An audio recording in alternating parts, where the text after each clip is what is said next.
Wow. Because a round of applause for ourselves. I'm happy that every one of us are here today. This is what we have been doing for over 2 years now. Kevin, you people were here last 2 years, right? Yes.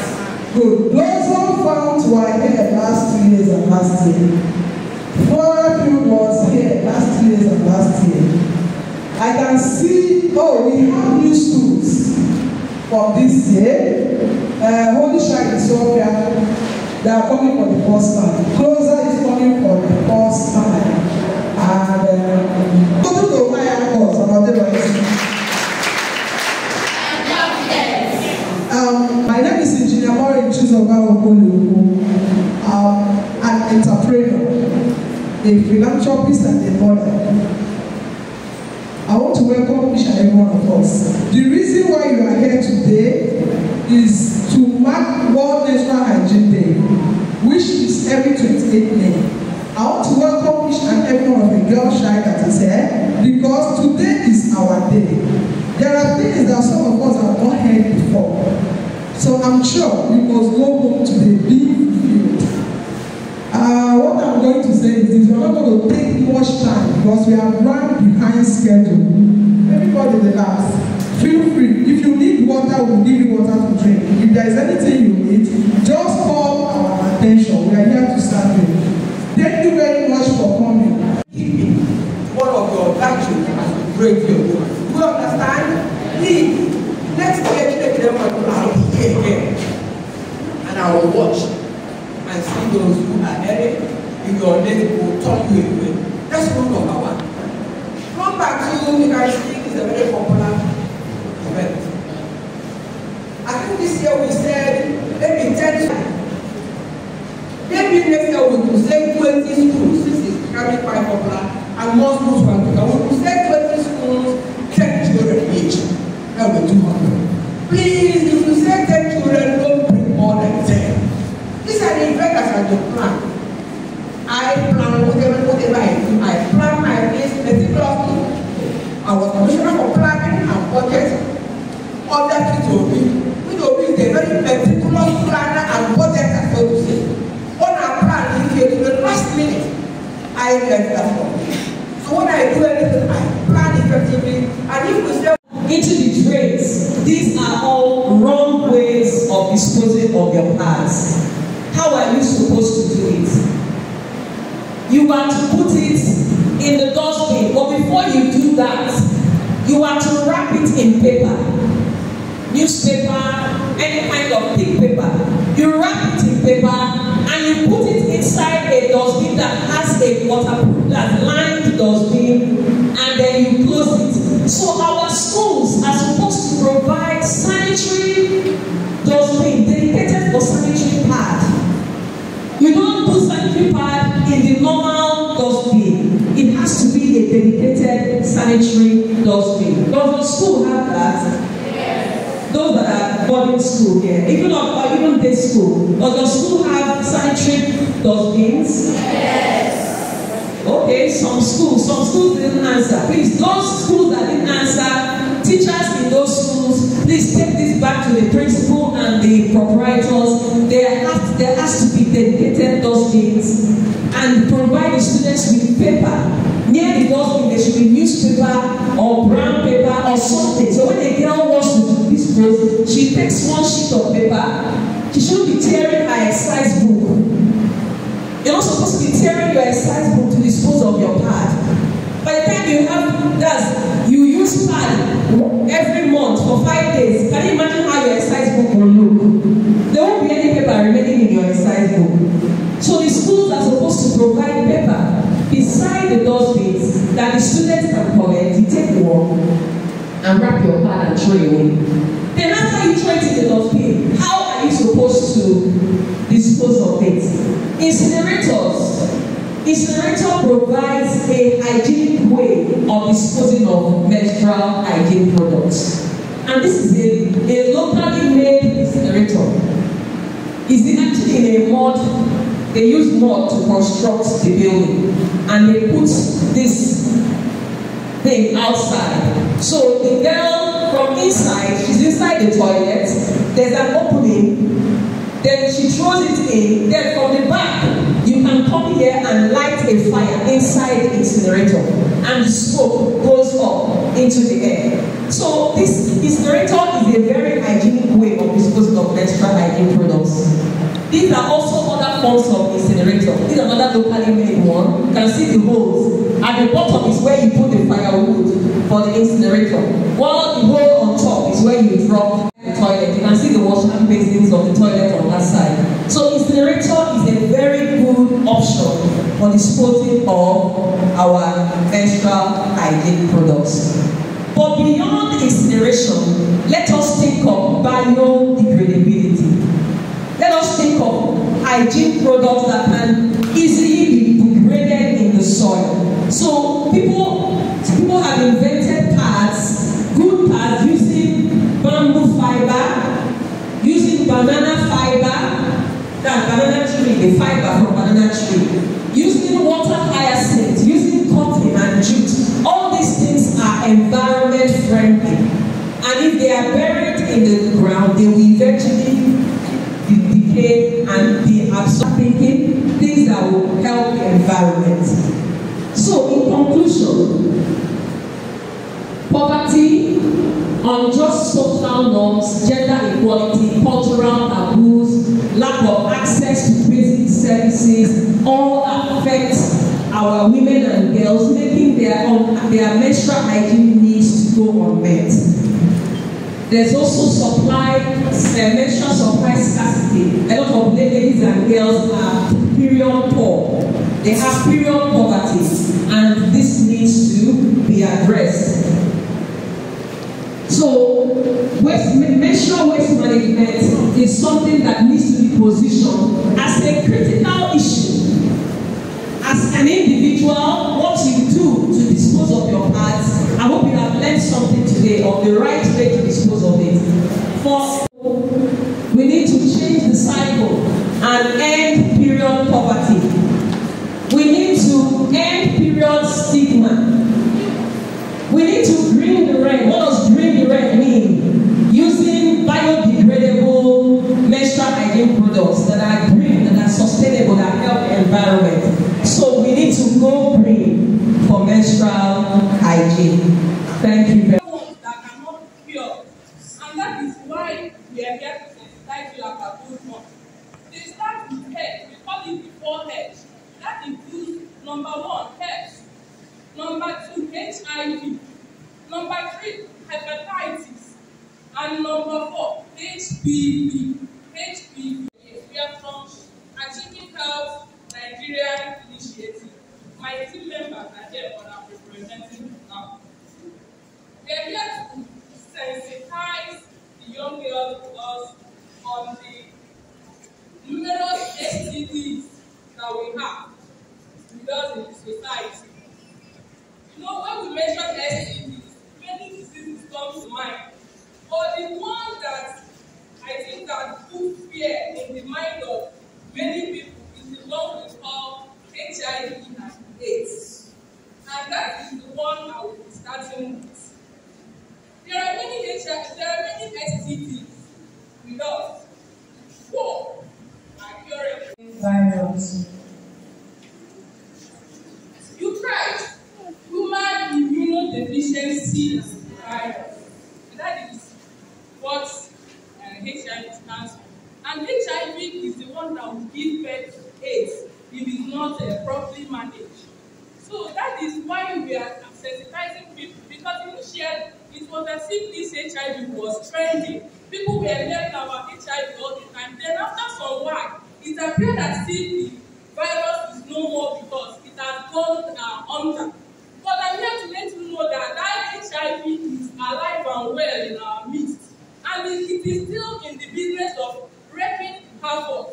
There are, like I said, there are 4 of them that are not curable. One is HIV, the other one is herpes, the other one is hepatitis B, while the other one is HPV, human papilloma virus. These 4, they are not here to play with us.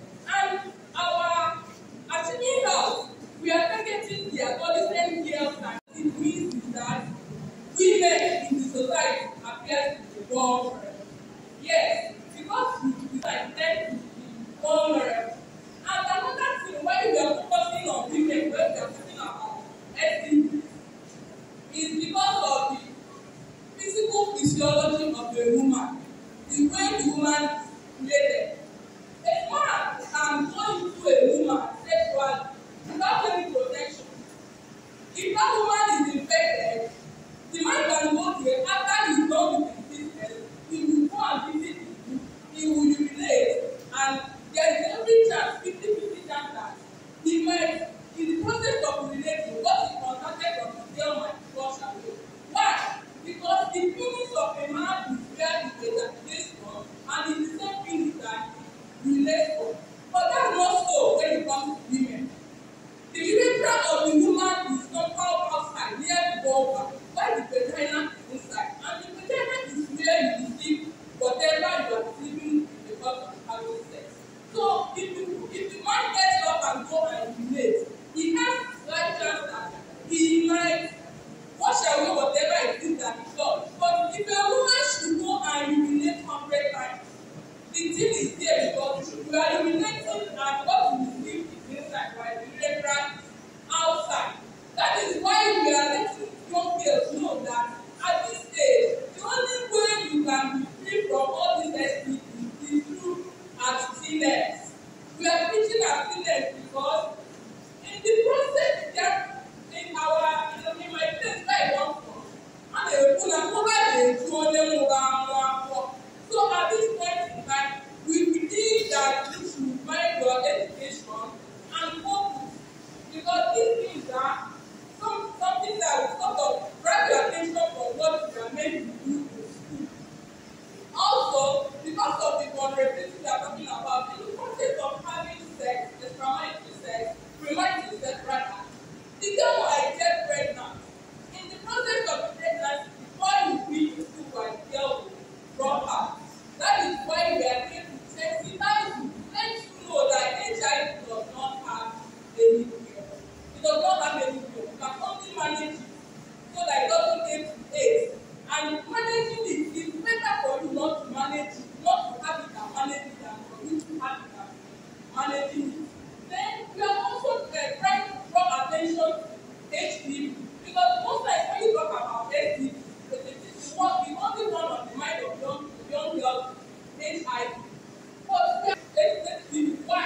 girls start menstruating.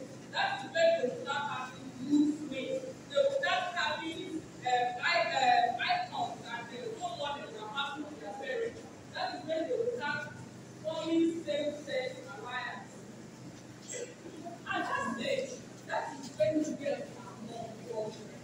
That is when if not properly handled, they might grow. And that is why we are here. They tell you not to grow. And to also let you know that all those things that you are passing as an adolescent is normal. That is the way it's meant to be. And it's normal, just like I'm so happy to be here for you all. Our company's committee to stand on the boring established protocols. My name is Anambra here. I happen to be by this way the MD of one of the state oxygen production plants. I was called to give a speech. And the ask of the topic, I was told as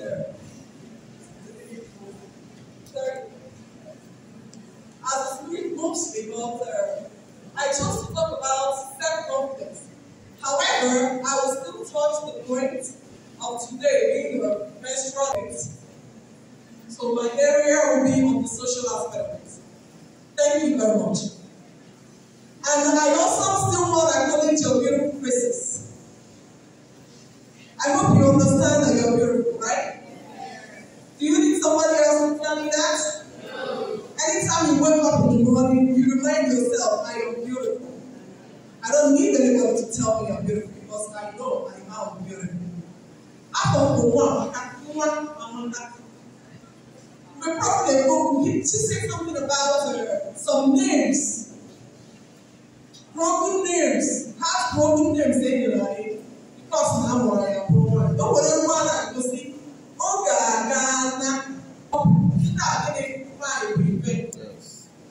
let me touch a bit in the menstrual cycle or whatever. Just a little bit. Let me share my experience with you.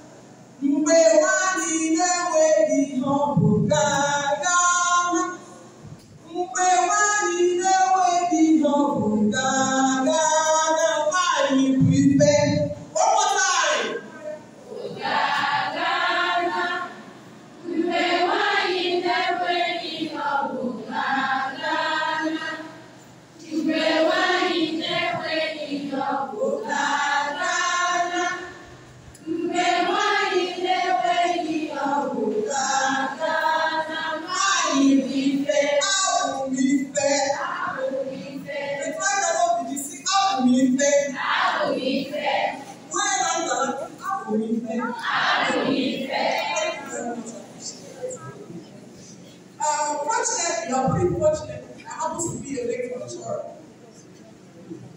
In my SST, when I was in SST, I probably on period. But I have a younger sister, and I had a boy before her. She saw her period when she was in SST primary 4. She dealt with me. She did what? She dealt with me. Oh yes, I was back and I was hey, you have to know because no one moves away from her. Hey. You have to know because no one moves away from period. At the point I had to go to my mom and ask her, like I have one may have one. See okay. At the point I had to go to my mom and ask her, I have a period, because woman may have period before. It was so bad that even when my friends come to visit me, my classmates, and maybe if she was on her period, she will come to the park with her pad. As she's coming, she's just like, oh, sorry. And then she's the pad. And she's trying to remind me. I'm not going to do it. Then I don't want to stay for the years. It's not very but at that point, there was something that helped me. And what was that? Self-confidence. Self-confidence. And our faces are different. So our blessings. So our uniqueness. It's not about our own work. something unique about you. There's one good thing about God. Whenever He's creating, whenever He's culturing, how the golden apple, and then they come back and so when you from there. That is the uniqueness of that creature. There is something unique about you. That is why you don't need somebody to validate you. You don't need somebody to tell you you're good. You have to know it inside yourself. Oh, yes, I am. As a young girl, I used to sing, play basketball. So whenever all those drama were going on, I would go to my private corner. I will be singing, and sometimes when I'm singing in the church, everybody wants to be identified with me. That gives me the pride. When I'm saying, well, I am a chorus star, I'm not one of them.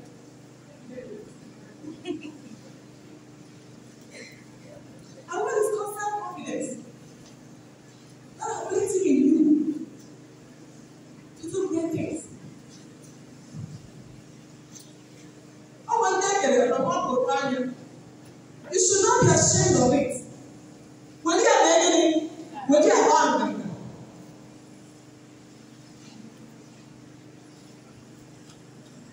pride. How about that? Like that, people they can't even read it. They can't even write. And now they never think I'm not people who are saying, some of you are not skin by your last why? Because I try to develop myself. Growing up, I'm a left speaking up to I'm a left, I'm a market. I don't know why in society I have the big in a market. But luckily for me, my father understood that this is who I am and who I will be. It will definitely affect your self-confidence. Do you know why?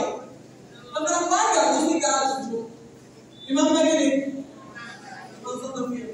but even when you're so how about me and my when you have it is your right to ask questions in a situation where you do not understand what the teacher or the presenter is talking about. It is your responsibility. It is your right to do what? Ask questions. Don't pretend that you know it. No, you don't. Because it's going to hurt your self-confidence. People are not giving them all. It is impossible to obey. It is impossible to obey. By that, by so doing, I think I get up, leave the hall. I don't even understand.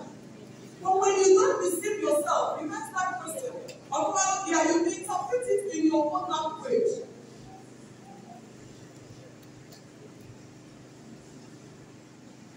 During my primary school days, I was one of the best students, people in my primary school. I wasn't the one being that I was first. No. Do you know what I picked up? I picked up in my nursery. Do you know what I picked up on people? When I was in JS1. Why? Because I'm not like I see now. When you found some of the characters are not Maka. And the Maka was not even. So my classmates started making jokes of this. Here was Amadi reading. Now I can't tell you somebody who will be a walk.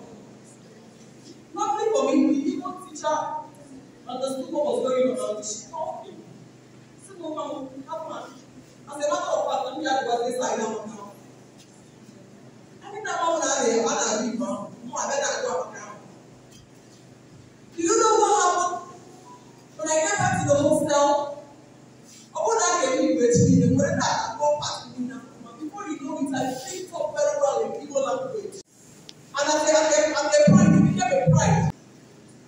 You can encourage yourself. And when you are encouraged by yourself, you can now be able to encourage someone else. You cannot give what you don't have. And you have to be careful of those things that can tamper with your confidence. And what are those things?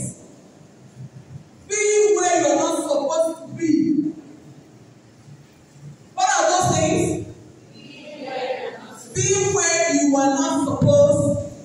B. You don't have business outside by faith, Lord. Do you? Hello? Am I talking to somebody? Yes. You don't have business outside by faith, Lord, in the night. Do you? No. Hello? Do you? No. What do you need to feel? When you come back from school, okay? You do that. So you will have enough time to read your book. But I don't want to read the Bible. You know, they by there. Come back and now we can make it. Those people that will know you. One of the speakers talked about being derailed. Those are the situations that will derail you from your idea, from your goal. As a person, you have a goal. You have what you want to be. You want to be a medical doctor.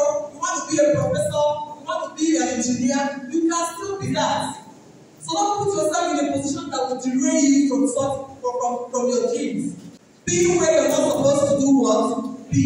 And when you're in school, pay attention to what is going on around you. The class teacher is coming to lecture you. Speak on your seat. Your friend is talking to you. Please wait after this class. It is for your own good. Not going to carry. All of us are here today all for your self-confidence. I also want to thank you all for coming. And I also want you to go home with two things. What is that? Self-what? Confidence. It is my responsibility to build my self-confidence. Say it. It is my responsibility to build my self-confidence. I don't need anybody to tell me I am beautiful. I don't need anyone to tell me I am beautiful. Because I'm so smart for God. I represent Nnewi in Anambra State House of Assembly. And Mori is my sister and someone I'm very much proud of. I want to only encourage you that as your students and as you're in school, that if you listen to what have been taught here today, they are going to go places. I had a little when Ogonna was speaking. I call her Obi Ogonna because she has been a great mentor to me. I knew her when I was in school, when she was commissioner of economic planning, and also chief of staff to the governor of Anambra State. So I knew her then. I was student union president of Federal Polygogo. Yeah, and she was something else. You know when chief of staff to the governor.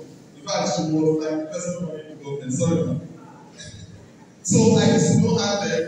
And female professor of mass communication in sub-Saharan Africa. So I respect her so much.